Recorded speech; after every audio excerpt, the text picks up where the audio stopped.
When you're adjusting your diet plan, one of the options that you can pick is slowing down a diet that's gotten a little fast for you. So you hit slow down, and it's going to ask you to make sure that you're okay with slowing down the pace of the diet. And then it can ask you a couple of things. If you want to add a week to your diet, reduce your diet goal, keep the same goal, or even set custom goals. You can always select a new goal, and it's going to tell you what your old goal is just to make sure you're in the loop. And some goals are not allowed because they would take you outside of your safe available use. And the app will always tell you that. You can choose custom goals. So you can basically change your goals on the fly. Let's say you were a little bit too, Napoleonic with your old goals, and maybe you can choose some new goals that are more realistic. You can just select them every week if you like.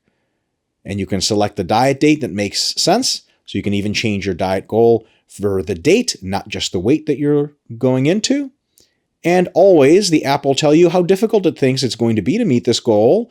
And if it's very hard, it's going to be tough, so be ready. And it's always up to your approval, and you never have to do anything. The app will ask you, of course, every time if you'd like to copy meals from last week so that you can use the same plan. It'll ask you to review everything, and then you're on.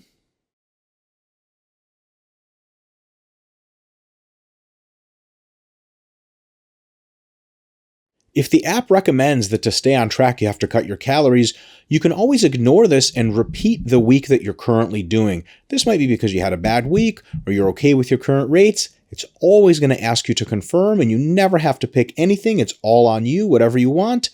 You can change the diet goals by adding a week to the diet. You can change by reducing weight loss goal. You can set custom diet goals. Whichever one you choose should be the one that fits your situation best, and there's no correct answer. It's a diet coach, so it listens to you no matter what you say. It's always going to ask you to confirm to copy meals, and then it's going to present you with a list of options of everything it's doing. You're going to confirm, and you're going to move on.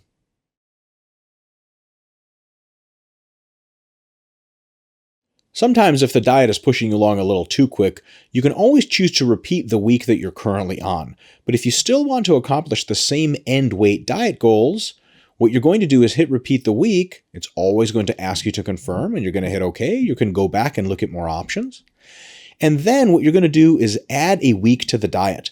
That allows you to still hit the same weight goal, but the diet ends 1 week later. So if you just had a bad week or you're off your game, that's a fine choice to make, and so are all the other ones. Once you hit that, it's going to ask you if you want to copy your meals or not. For convenience, you should probably say yes.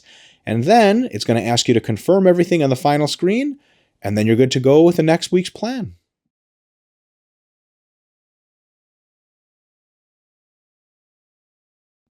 When the diet plan asks you if you want to stay on track and you are okay with making the diet a bit more aggressive to stay on your goals, just hit the default Stay on Track button and hit Next.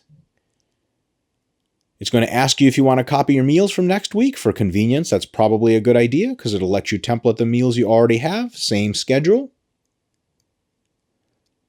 Then the app is going to ask you to review its steps, stay on track, copy meals, everything looks good.